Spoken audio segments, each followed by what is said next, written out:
The gist of the story was looking at the way that some police jurisdictions in the United States will mislead the public about their clearance rates for rape. So they would say that, for example, we have a 70% clearance rate, which when you say that to the public, it sounds like you're saying, 70% of the time when you come in and report this crime, there's some kind of outcome that you would, be happy about. Someone's arrested, for example, is usually the thing that people, think about.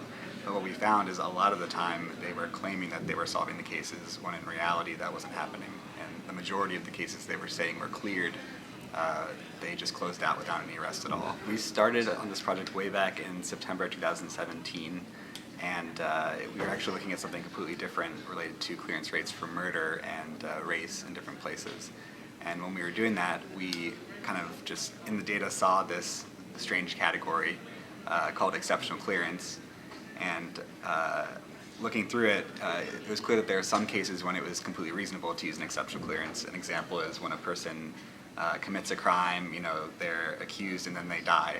And the police have all this evidence against them, but they can't arrest the person because they're dead. We realized looking at the data that for rape specifically, police departments were using this category all the time just to say, we solved this case. So what we did is we talked to some experts, and we first kind of made sure it was a real problem. We talked to one expert who had done some research in this area, and she said, yeah, people definitely abuse this category, but there's no way to know how much it's being abused because they don't have to report to the FBI. Even the federal government has no idea how much of the clearance rate is the special category and how much is actual arrests.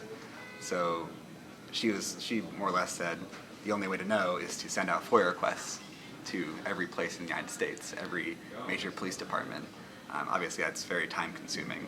But we said, well, we'd be willing to give that a shot. So way back in September 2017, we started sending out these requests to local jurisdictions.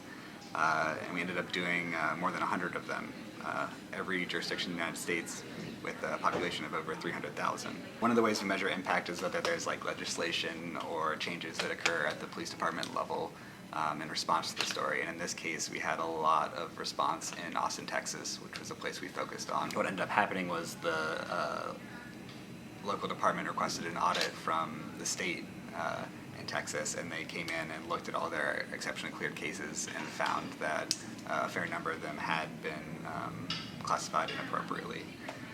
And so then in response to that, the department ended up doing a retraining for its 300, I think, detectives.